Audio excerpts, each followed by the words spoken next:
Hello and good evening. Thank you for joining us to another episode of Ask Pastor Tim. This is episode 16, and we're going to continue tonight with our live original design mental emotional wealth coaching session. Thank you to everyone who's joining. I can't see who's joining because the camera's a little far away from me and my eyes aren't that good. But thank you for all of you who are joining. Can everybody hear me well? How's my volume? My volume good? Let me know. Put it in the chat if you can hear me well, if I need to speak up or what. Awesome. So thank you again. This is Ask Pastor Tim. I am Pastor Tim Jones. We come on this live every other week because we want to have conversations that will help you to manifest the best version of who you are.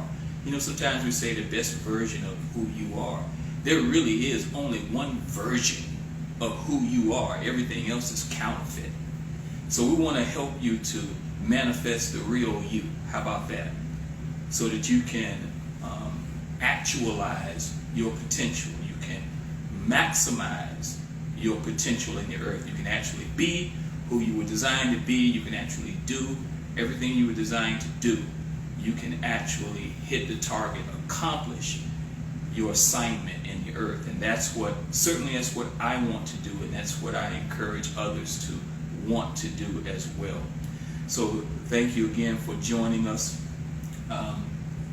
Couple of things I want to invite you to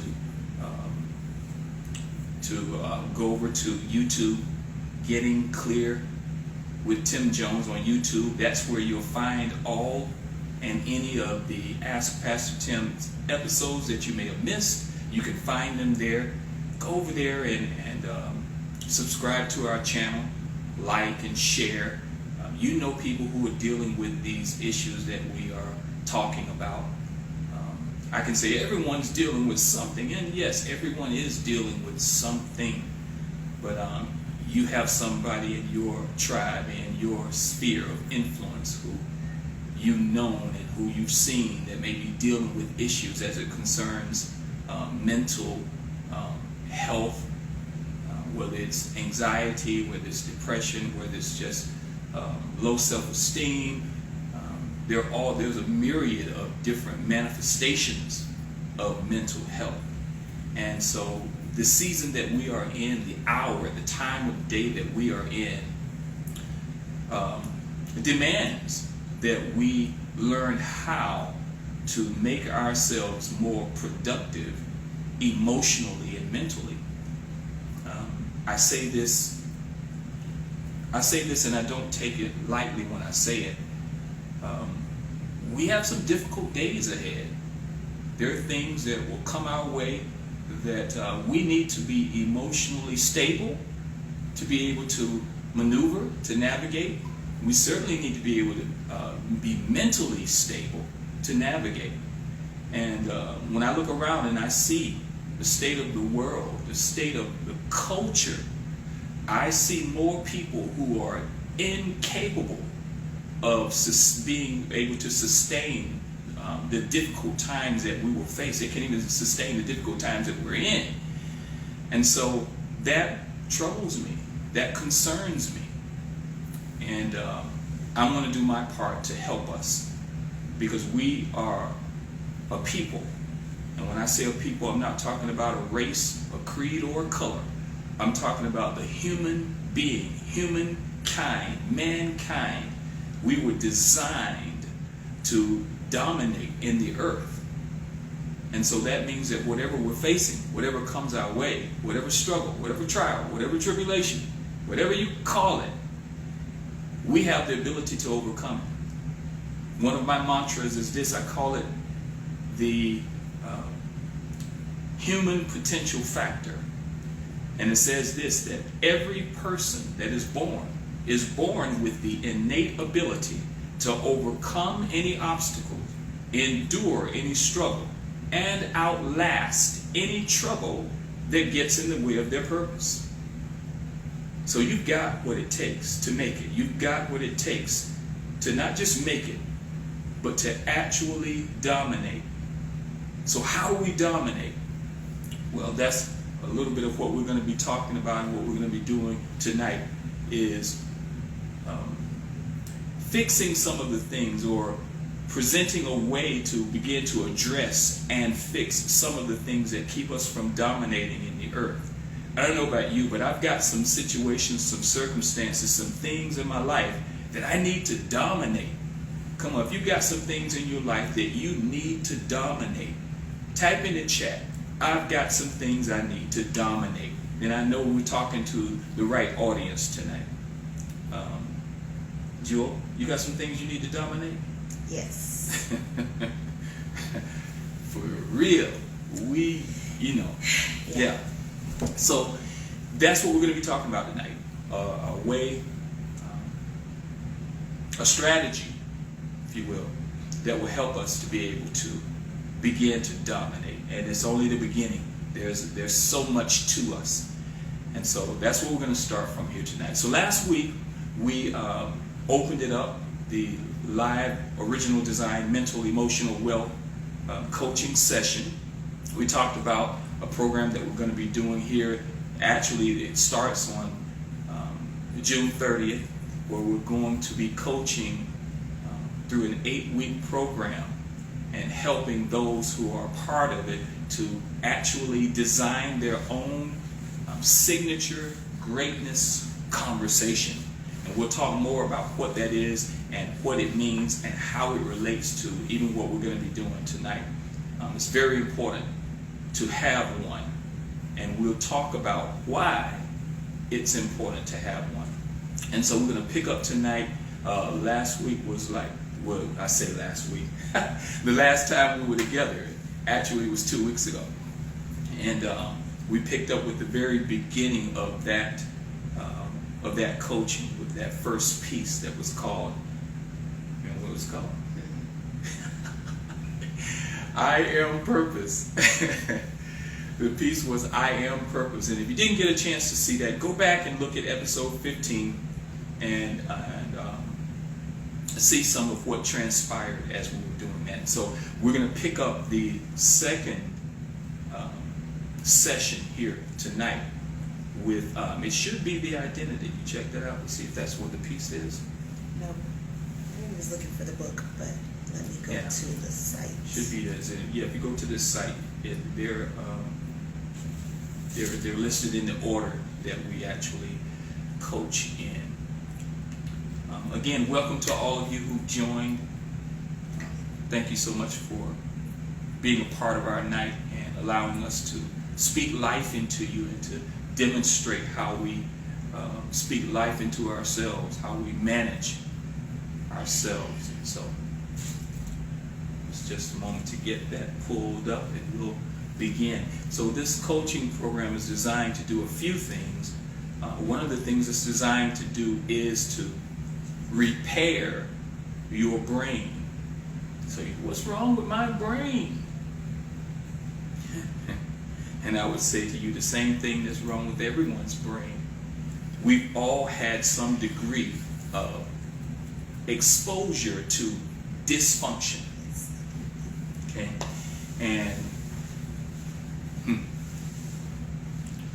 dysfunction is what happens when we steer away from original design or original purpose, original structure, the way things are supposed to be, the way they were designed to be, the way it was made to be. When we begin to steer away from the way things were designed and made to be, we're steering away from purpose. And when we steer away from purpose, the result of steering away from purpose is dysfunction. That's what happens. That's how we end up doing things that not only are not good for us, but don't create a support system for us in terms of our ability to manage and dominate. So repairing the brain is very important. So repairing it means that we have to expose it or re-expose the brain to whatever it was before the dysfunction took place. In other words, the original design, what we feel, what we believe, what we've learned, what we've studied, what we've discovered over 30 years is the original intent for a human being born into the earth. And so that's why repairing the brain is necessary. Secondly, re-equipping the mind. So we all know that the thoughts that we have really determine what you're going to do and how you're going to feel in many cases. You say, well, the feelings, my feelings just come out of nowhere sometimes. I didn't necessarily intend to feel that way. Yes, you're right. But if you're going to change the way you're feeling, it will be because you're managing your thoughts. If you fail to manage your thoughts, then your emotions or how you feel will dominate your circumstances and situations. So it becomes important to learn how to re-equip your mind, and then finally to reset or restore our self-image template, how we actually see ourselves. I'm in the process of doing that right now, and even in my own life, of restoring some things in some areas where I've recognized because my behavior isn't producing what I needed to produce. I'm having to look at now my mental how can I say that? I'm having to look at what my belief system is rooted in and evaluating whether or not there's something that has affected or, watch this word, infected my belief system. And that happens a lot. You ever seen anyone who says they believe one thing but then their behavior is different? That's probably all of us in one way, shape, form, or fashion. That's because our belief system has been affected and or infected by something. And so it becomes important to begin to evaluate and be aware of what that is. So those are the three things that we're talking about: repairing the brain, re-equipping the mind, and restoring self-image template. You ready? Ready. All right, so we're going to begin with this first piece. It's actually the second piece of the coaching. It's called the identity. And Jules is going to read it, and then we're going to talk through it. Right? And you'll just watch the process. Okay. I am a branch that grows from the vine. My mission is to rise as high as I can, as long as I can, bearing as much fruit as I can along the way. No one can stop me because I am connected to the vine. If you cut me, I'll grow longer, stronger, and faster. If you put something in my way, I'll go over it, around it, sometimes even under it, or I'll find a crack and go through it. I'll embrace every obstacle along the way, using each one as a rung on a ladder. Every adversity gives me the strength I need to climb. Every triumph gives me the courage and hunger I need to prepare for the next level. This is my destiny. This is who I am, for I was born to rise. All right, so that's my daughter Jewel, who joined me last time. For those of you who may not have been here the last time, or with us the last time, this is Jewel, and she's actually going through this coaching program now. So this is not just, we're not just giving you a demonstration, this is an actual coaching that we're doing here. Okay, so the identity, what stood out, what jumped out in your heart or mind, anything that you read? I don't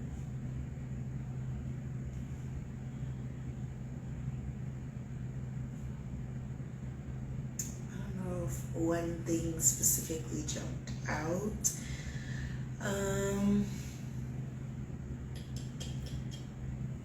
I guess I'll just go over a couple of things and like what I pulled from it, I guess. Okay. In the second part where it says my mission is to rise as high as I can, as long as I can, bearing as much fruit as I can along the way. I guess I just thought of, I guess in each season, like looking to see if I'm being fruitful, and that being like a picture of purposefulness. Does that make sense? Of whether I'm being purposeful or not is whether I'm bearing fruit. because even whether it's difficult seasons or not, the purpose is to bear fruit. And, one of the fruits of the Spirit, for example, is long suffering. So that's not necessarily like something that's very fun. But if I'm bearing that fruit in a difficult season, that could be what God is trying to produce in me, for example. And then the other part was, honestly, the overall theme being, if you cut me, I'll grow longer, stronger, faster. If you put something in my way, I'll go around it, under it. I think the whole thing resonates with me. Every adversity gives me the strength I need to climb. Every triumph gives me the courage and hunger I need to prepare for the next level. I think there's always been like a can't give up type of thing that I've always had and felt, where when things get difficult, the human side of me wants to give up, but there's just something in me that has to keep going, if that makes sense, that knows that there's more and there's greater. And sometimes I have a hard time fully visualizing it, or I may have a big picture and I'm unsure of how to execute specifics. So sometimes I get in that space, but it's like I can't give up. I have to keep going. And I know that difficult things, I truly do look for like fruit and I guess lessons in difficult situations. And so I really do believe like that they only make me stronger. Mm-hmm. And that helps you in the midst of dealing with or going through circumstances and situations that are stressful or weight-bearing for you, or that seem to be lingering. Is that a question? Yes. Yeah, I think so. I think just again that whatever that thing is that says like I can't give up is what keeps me going in difficult situations. Well, what do you think that is?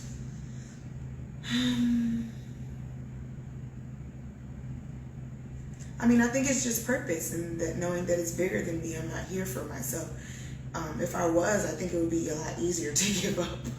Okay. And just, kind of consider myself not good enough, or like that I'll never get there, wherever there is. There's this feeling we're all searching for, like getting there. They're always trying to get to the next space. I think that if I didn't have anything outside of myself to pull from or to consider myself as living for, that I would have given up already. Okay, so question. So you said it has to be purpose within you that's driving you. Mm-hmm. So is that purpose a clearly identified purpose at this point, or is it just that you know that there's purpose in you? It's just that I know that there's purpose in me. Okay. So do you think that having a more clearly defined purpose would make those times, give you more power or more momentum to move through some of those sticky places that we find ourselves in sometimes? 1,000%. I heard, I think it was, I don't need to name drop, but I heard a pastor say that vision gives momentum. And when you feel like you can't see clearly, like it's like, well, then where am I going? But when you have vision, it kind of gives you that momentum towards something. And so it's I think I mentioned it in the last session, that in this space I've been kind of like unsure about a lot of things, and that's pretty much what I'm seeking. It's like clarity and vision concerning my purpose. Mm-hmm. And I know that your overall purpose, at least what you teach, is like before you're born, it's built in, it's undeniable, and it's going to follow you forever. But then as far as specifics, that can look different in different seasons. And so I think coming out of a season where I felt like I was very sure about why I was where I was and what I was doing, now it's a kind of weird not knowing. And I realize I don't have that overarching yes. Okay. So she just mentioned something about a butt, and some of you may not know what butt is. Not that thing that's on your backside. No, this is a built-in, undeniable truth. Everyone has a built-in, undeniable truth. That's something that you show up with. If you show up, it shows up too. It's a part of you. It's a part of the innate skill set. If you remember last time we talked about, not only does everyone have a purpose, but you have an innate set of skills to bring that purpose to pass. Okay? If you didn't have the skill, if you didn't have the purpose, you wouldn't have the skill set. Okay?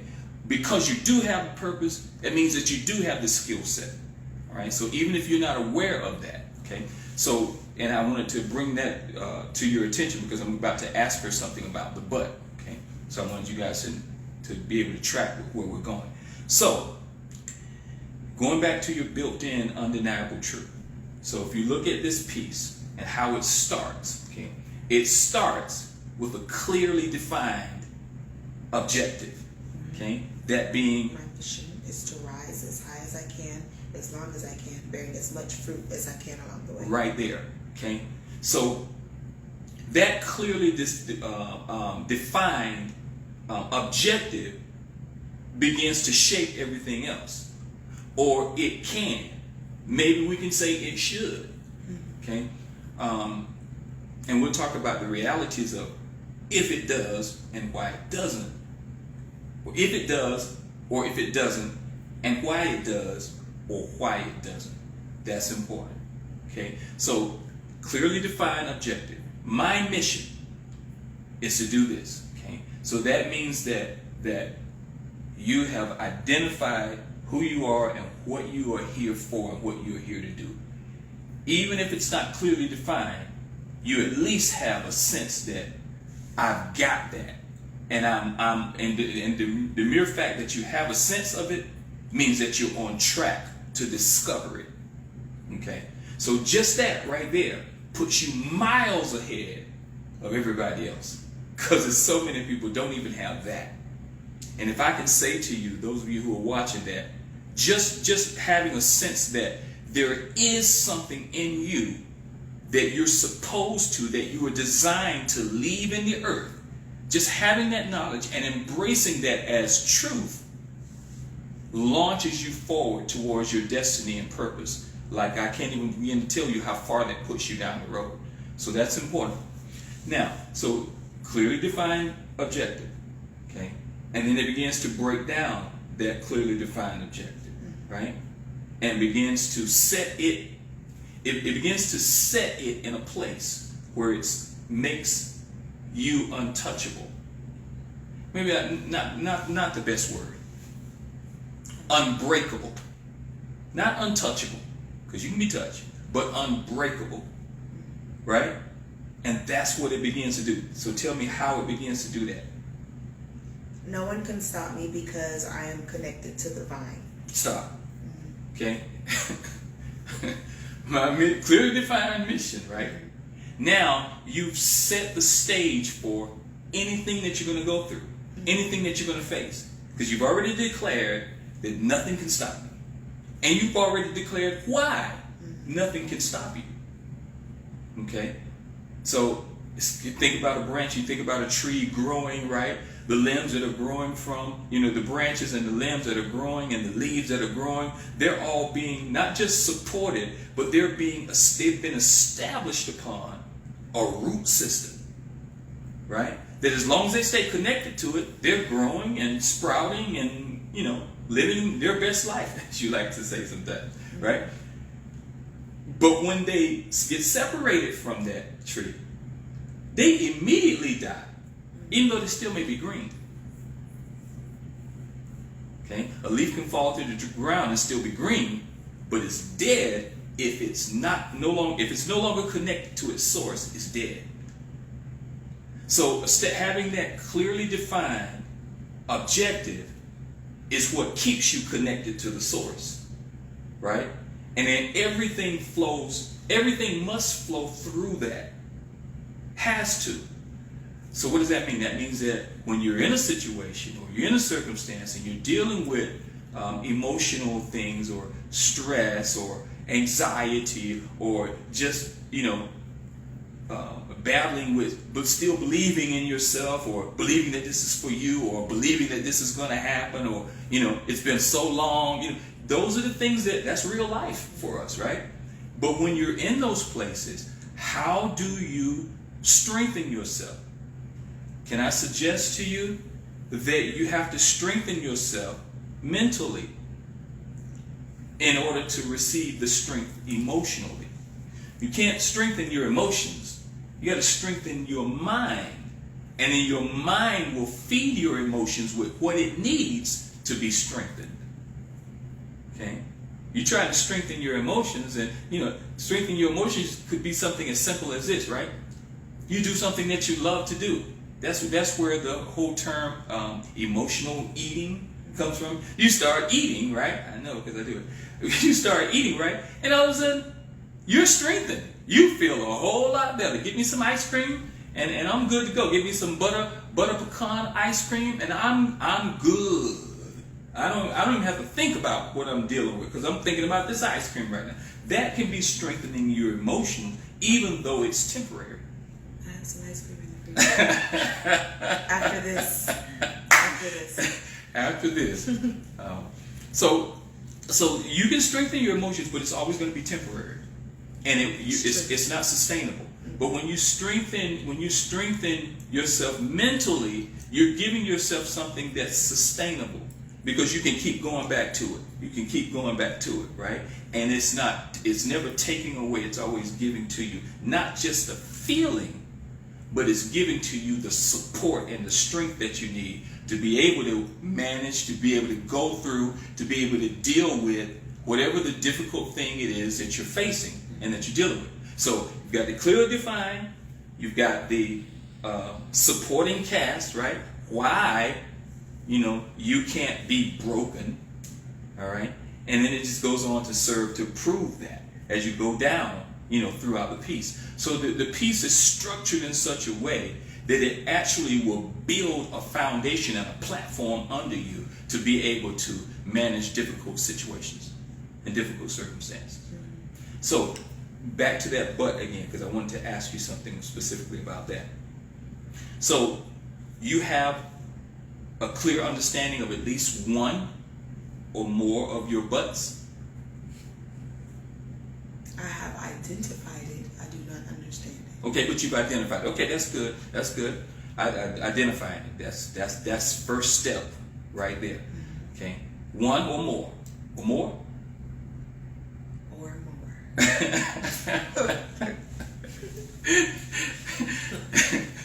One or more. Right.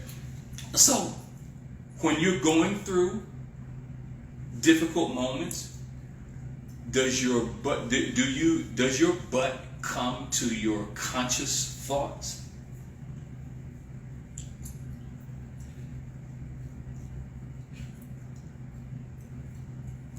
No. I'm trying to think if it does or not.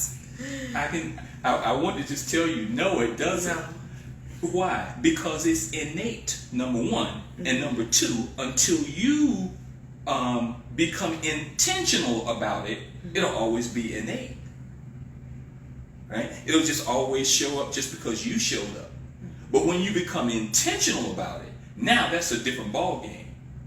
So, becoming intentional about your strengths, right?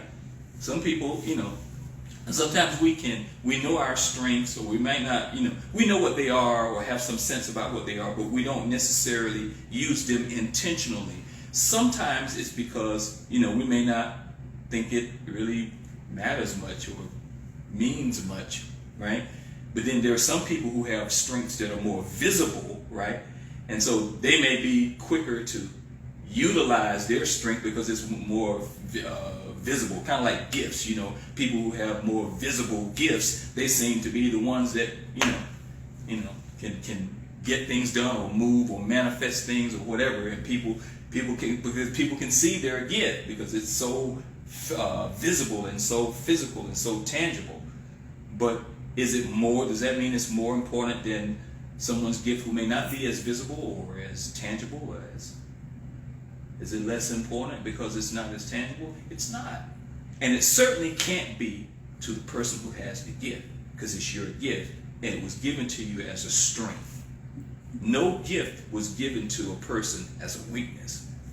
Every gift you have, whatever that gift is, it was given to you to strengthen, right? First and foremost, to strengthen you. Yes. What if you have a but that you're not sure how positive it is? Like something that you feel has been misunderstood but has been reoccurring in your life.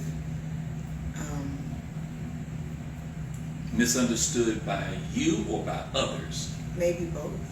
Okay.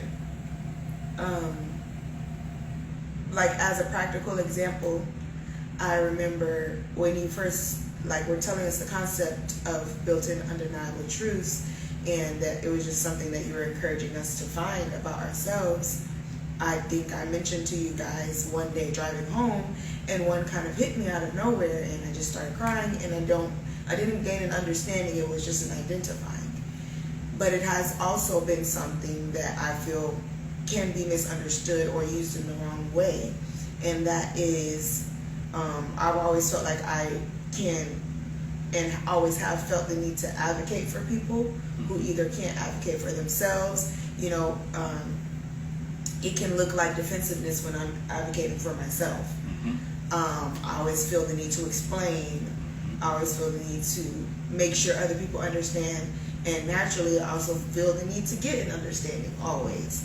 And when it comes to other people, I can see maybe someone else communicating to someone else, and I can understand what they're trying to say, and maybe they're not as eloquent, or maybe they're not really saying it as well, and I can see misunderstanding and want to advocate, if that makes sense. Yeah, absolutely. Like you guys used to tell me that I should be a lawyer, and as a child, because I was always defending myself or other people or whatever, and I didn't really feel like I wanted to be a lawyer after some time, but I don't know. I've identified that, but I'm like, is this a negative? Is this a good thing?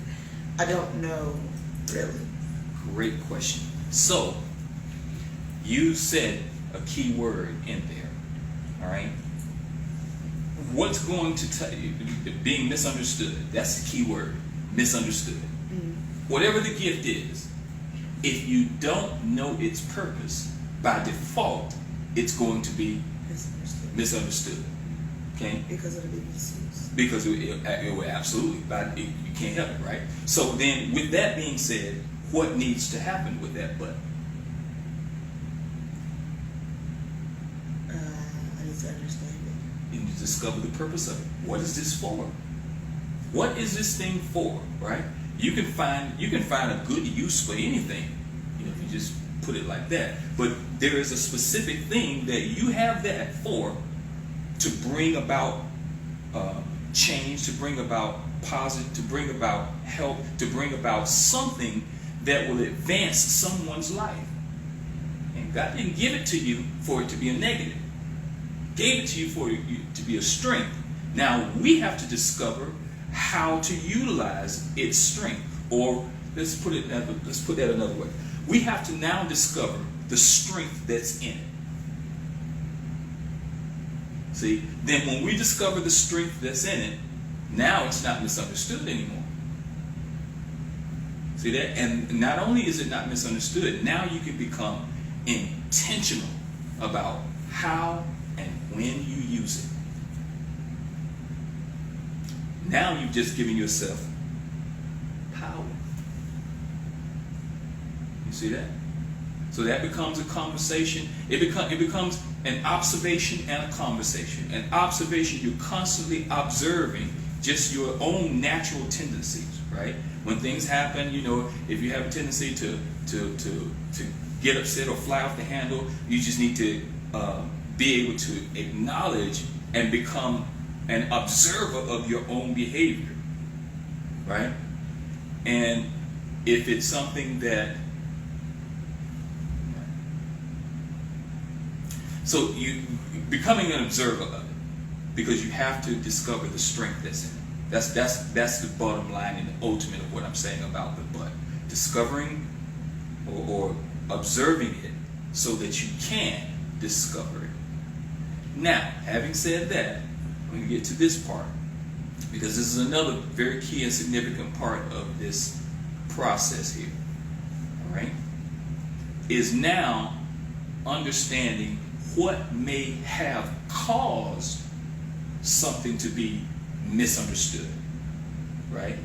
First and foremost by ourselves. We can understand it with others sometimes, but within our own self, why is something misunderstood by me? Why do I not understand it? Or why do I see it negatively? Maybe it's because of something someone said or something that happened in my life and people responded a certain way, and that painted a picture for me, and that picture was not a positive picture, it was a negative picture. So I associated that negative picture with that but, or with that thing. Perhaps that's the case. If that is the case, then we have to now evaluate, was that, or did that picture communicate the truth, or did it just communicate reality? The reality was that this was misunderstood, right? And it came off a certain way, and a certain thing may have happened. That's the reality of it. But does that mean that that's its truth? If that doesn't mean that that is its truth, then now you have to identify that as a lie. Because if it's not the truth, by default, it's a lie. Right? Mm-hmm. So then, if you are seeing yourself based upon that lie, now we have what's called a corrupt image file. In other words, an image file is the places where we store information about ourselves.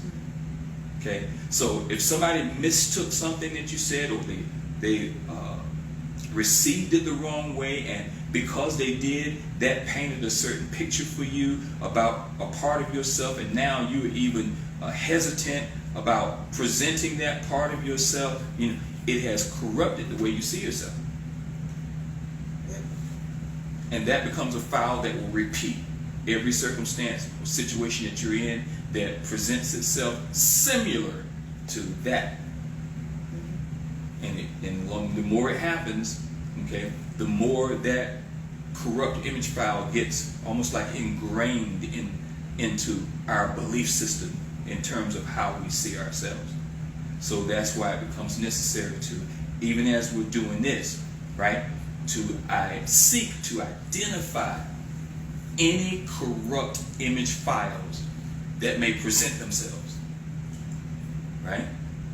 And then when you identify it, now, just like with any computer, if you find the virus, you got to get that sucker out of there, and not just get it out of there, but then you got to replace it with the truth. So pieces like this, right?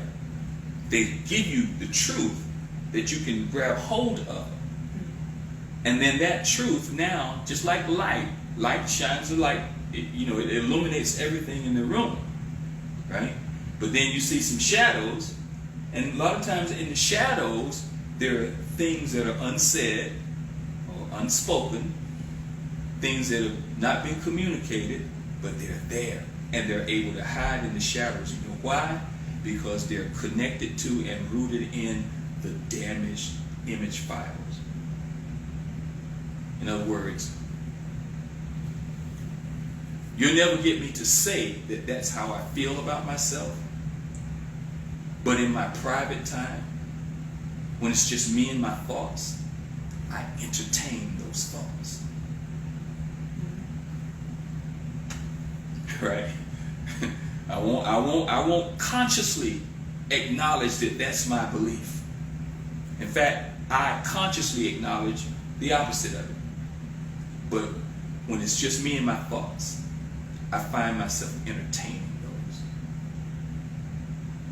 That has to be dealt with. Because anything that we entertain, the more we entertain it, the more power we give it. And though it may be subtle, though it may be in the shadows, though nobody may not see it, it's there and it is having an impact on our ability to manifest and to dominate in the earth. Does that make sense? So one of the goals of this process is to be able to identify corrupt image files and then deal with them, put some truth on them, replace them with the truth, and then begin to build now on that truth.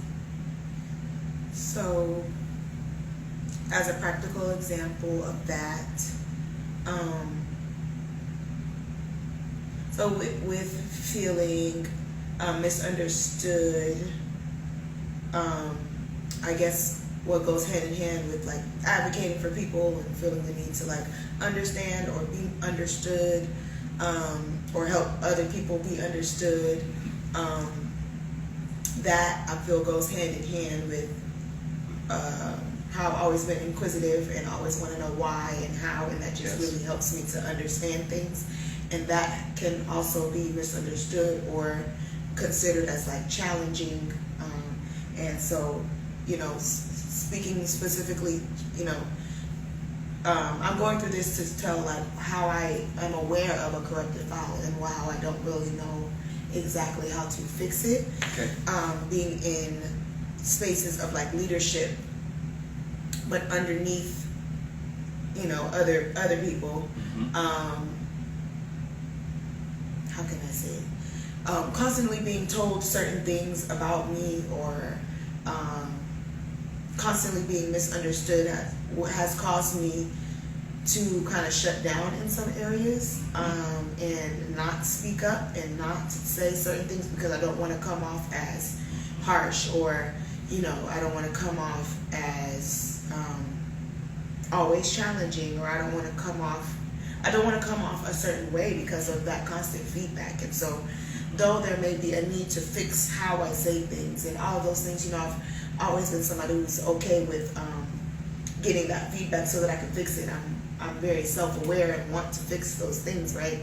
But it's almost to the point where it's like it causes you not to say anything at all. And I know that there's a boldness, that there's a reason that there's a boldness there.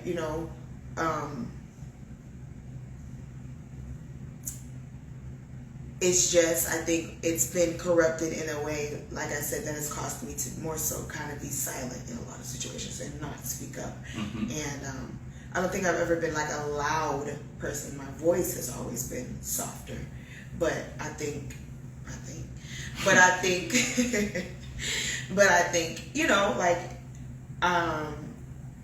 think I was more confident to speak up before than I am now sometimes, if that makes sense. It does. So the connections, right? The connection between what I now believe about this and what caused me to believe that about this. Okay? That connection will reveal a pathology. Okay? In other words, it started there and it led to another thought that may not have been solidified yet, but it was a thought that stemmed from that thought about yourself. And then maybe something else happened similar to that reinforced that feeling about yourself. Somebody else may have misunderstood. Now it moves to another level now, okay? And it's every time it moves to another level, it's being reinforced or encased in that, that how can I say that? I'm thinking about wires that have insulation around them, right? They're encased inside of that insulation, and that's what a lie becomes. The more it gets entertained, it's like it gets insulated with supporting cast, right? All of the reasons why that lie is actually true when it's still just a lie, even though it may be wrapped around a lot of circumstances or situations or things that have happened that suggest that it's true. If it's a lie, it's a lie. Period. Okay? You can't wrap a lie in enough truth to make it be true. It's still a lie. And so that's what happens sometimes. So, and you say you don't know how to actually do that. That's because it's a layer by layer thing sometimes. And we start doing that. I was reading this this morning. I read it a couple of days ago, and I was reading it again this morning, right? In Psalm 119, David began to say this. He says, I will proclaim your word aloud, right? So that I can, I'm paraphrasing this part. The proclaim your word aloud part is exactly what he said. I'm paraphrasing this part. So that I'll have it in my heart, so that I have it close to me. In other words, I need to hear myself saying this enough and enough times until it starts believing. Why? Because now we're talking about a principle. The principle is that what we hear, okay, begins to affect how we think. So if what we're hearing from others is affecting how we think more than what we're hearing from ourselves, what do we need to increase and what do we need to decrease? What we're saying to ourselves, the positive things we're saying. We need to increase the things that we're saying to ourselves that support us. Okay? And so that's a principle, right? And so when you begin to operate that principle, which this process encourages, the operating of that principle. You know, we encourage things like, you know, say this piece at least once a day in the mirror. You know, this is not just stuff that's just, oh, so you can memorize it. No. We're actually coming against something that has actually established itself as the truth when it's really just a lie. And you got to work that thing right back out, just like it worked itself in, right? And so the how you do that is by utilizing the principles that we know, are true. So David said, I'll speak it aloud. He said this, he says, I hide your word in my heart that I might not sin against you. Hiding your word in your heart, that's not something you just take at one time and put in your heart and okay, it's good. No, this is a constant and consistent, reminding myself, feeding myself, digesting this so that it'll be in my heart and stay in my heart. Okay, he says this. He says, your word is a lamp unto my feet and a light to my path. Okay, so let's think about that. So if I want to be able to see clearly, then I need his word. Because his word is a lamp to my feet and a light to my path. See what I'm talking about? Principles that are there to be worked. You don't just do it one time and then, okay, we're good, I got it. No, you got to work it. Right? Because lies work their way into belief. So you've got to work truth into belief to reverse that process. Does that make sense? And so it's not rocket science, but it's also not easy. Okay, because it requires that we create new habits. Create new habits. Because if we start looking at the habits that we have, we'll start saying, okay, that habit is feeding that. Okay, well, if that habit is feeding that, then maybe we should create a new habit. One that doesn't feed that, but that feeds something else that you want it to feed. No one can determine, no one can tell you who you are. You have to tell them who you are. Anyone else who tries to tell you who you are, they will mislabel you. God, that's a God thing. God designed it that way. Now I can tell you what I see, but you have to tell me who you are. Okay, I just said something. For those of you watching, no one can tell you who you are. They can tell you what they see. They can tell you what they sense. They can tell you what they hear. But you have to tell the world who you are. So that means that you have to discover it. And it is a process. And part of what we're doing now is helping to uncover that process. What else? Sorry, writing that down. That's good. If I had paper, I would write it down too right now. But yeah. All right, so we talked about the image file. the corrupt image file, and we talked about what to do with the corrupt image file. Get rid of it, replace it with some truth. Find some truth that counteracts that lie. Okay? Identify it first. You gotta identify the lies and recognize that many of the lies are wrapped or insulated with things that make it look like it's the truth. But I'll say this part again. You can't wrap enough truth around the lie to make the lie turn into the truth. If it's a lie, it's a lie.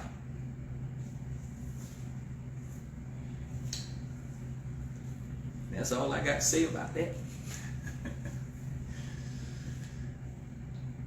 I mean,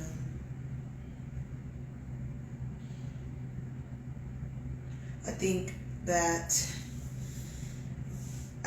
repeating the poem daily, but also finding scripture to, repeat to myself as well will be helpful. My mind goes to Esther and how she was bold and played her role in the timing that she needed to. And she was humble and didn't say much in the time that she needed to. And it was strategic and it was purposeful. And I think even just going back to that story and studying it,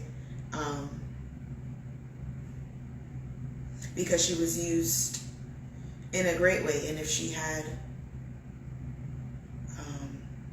moved out of turn, if she had tried to operate in that authority that she ended up being given beforehand, it just would have turned out completely different. And I think being okay with, especially even just being a woman, being okay with the fact that maybe you have a strong personality, or you have bold ideas, or you have, all of those things, but are also wanting to be gentle and quiet and submissive, and when that time comes, all of those things. I think sometimes as women we can feel conflicted if you have already a stronger personality, or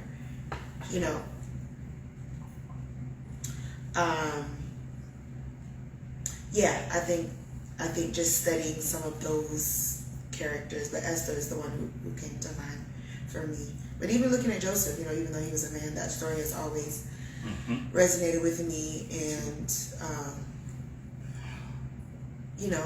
it's quick when we're reading it, but it was quite a long time that he had to go through what he went through before he got to the place that God had showed him in his dream. And so I think even just pulling from those stories and then finding those who I am scriptures and going back to them, those scriptures in Ephesians about who I am in Christ and things like that are going to be what's most helpful. And just leaning into the power of me saying it to myself, hearing myself saying it, and then going in the mirror and saying it to myself. What's awesome about what you're saying? Two things. Number one, that is a part of insulating the truth with the truth. Just like the lie was insulated with the truth. You insulate the truth with the truth, right? Here's what's powerful about that, is every one of these pieces were written from a scriptural place. That's number one. Number two, I didn't necessarily intend that to happen. It just happened because, my foundation was the word. And so writing, it just came out that way. But what blows me away, even to this day, is when I read scripture and I see lines that this scripture is validating that. I've been teaching this stuff for 30 years, and that still blows me away when I find something in scripture. Yeah, see, I knew that's what I've been talking about, all this stuff, And so it's wrapping the truth with the truth, okay? And that's part of how you insulate. And it's also a part of how you repair the corrupted files. Well, get rid of the files, but repair the image, the self-image. It gets repaired as we continue to layer truth on top of truth, on top of truth. And then you got a foundation that you're standing on. And that foundation, you're now rooted and grounded in that, and you can't be broken from it. One of the things that, you mentioned, we used to talk about you should be a lawyer or something. That was us recognizing that what could have been a negative was not a negative. It was a positive. We just didn't understand it. And that was us studying it, right? That was us as parents studying it. But now you have to study it, right? We studied it because that was our job, to study it so that we could help to point you in a direction. But now you've got to study it so that you can clearly identify it, right? And then put it to work. Because here's what we know about that, to be certain, is that just because someone mistakes it doesn't change its purpose. And if you know its purpose, now part of your assignment too is to teach them what this purpose is, right? Case in point, I was reading this today too. Nebuchadnezzar and Daniel. Nebuchadnezzar has a dream, troubles him. He reaches out to all the astrologers, all the people that should be able to do this, and he doesn't tell them the dream. He tells them, you tell me the dream and the interpretation. Now that could almost seem like, well, I don't know what you dream. Tell me the dream and I'll give you an interpretation of it. And he said, no. Tell me the dream and the interpretation, right? And no one could do it. But then Daniel, because Daniel's connected, right, to the living God, he's able to, because God revealed it to him, tell him the dream and the interpretation of the dream. So the thing that you have to tell people what it is and how to respond to it. You tell them I used to do this a lot, especially when I was working at House of Hope with the kids. I would tell them what I'm about to say to you, and then I would tell them how you're going to feel about what I'm about to say to you and how irrelevant your feeling is going to be. I would tell them, I'm going to give you this poem. I'm going to ask you to memorize it. But this is what's going to happen when you memorize it. See, I was telling them the dream and telling them the interpretation. And so that's what we have. That's our responsibility. That's not anybody else's responsibility. If God gave you something, it's your responsibility to manifest it to the world, to introduce it to the world, to present it to the world, to tell the world what this is and what. That's your responsibility, right? And sometimes we're looking for other people to validate and all that, Man, look, if God don't validate it, remember God came down with Jesus and validated him. Boom. Right? Only validation we really need is from God. Right? And he's the one who's put this stuff in us. Right? And so his validation becomes the confirmations that we receive that lets us know we're on the right track. When we start really looking inwardly and God revealing things to us, that becomes like his approval, right? If he keeps saying the same thing to you, that's saying something, right? And so we seek the approval that comes from the one who made us. And that's the only approval that matters. Anybody else's approval is neither here nor there. But my point is this: we have the responsibility of telling the world who we are and telling them how to respond to it.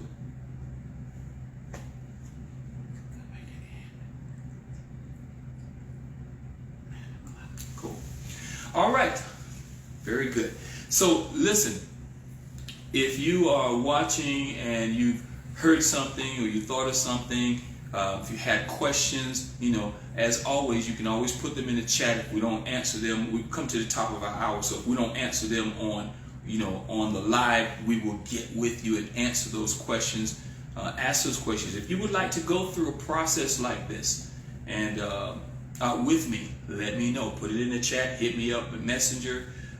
We'll be more than happy to speak with you, talk with you. We'll talk about it. Listen, if you want to go through this coaching, okay, You've seen it on my page. The link is in the bio. Sign up for our coaching program, man, and become a part of what we're doing. Again, we're helping you. We want to help you, okay, to be able to dominate in the earth. We want to help you to repair your brain, right? We want to help you to re-equip your mind. And we certainly want to help to restore your self-image. You have a conversation with me, and I'm telling you, you'll begin to realize things that you were not, and I won't even say maybe not aware of, I'll say had not acknowledged yet. Because there's some things that we just won't acknowledge. We think it'll go away if we don't acknowledge it. It's not going away. It's still going to be there, right? But when you acknowledge it, okay, now you begin to empower yourself to do something about it, to either bring it out if it's something good, and now begin to become more, to understand it first of all, and then become more intentional about using it, or if it's something that's not serving you in a positive way, to understand and know what to do with that, and to understand that you have power to actually do something with it. So that's our show for tonight. Thank you, Joel, for your willing participation and being I'm not going to call you a guinea pig because you're not a guinea pig. Being a demonstration for those who are watching. Again, thank you. Don't forget to like, share, and subscribe to our YouTube channel, Getting Clear with Tim Jones on YouTube. You'll find all of the episodes there. You can go back and audit them, re-audit them. If you heard something and it pops out in your mind days later and you want to go back and hear it again, make sure that you heard correctly, heard exactly what was said or whatever. They're right there. Getting Clear with Tim Jones on YouTube. Thank you again for joining us, and we're going to sign out here by saying, as we always do, live full so that you can die empty. Good night, everybody.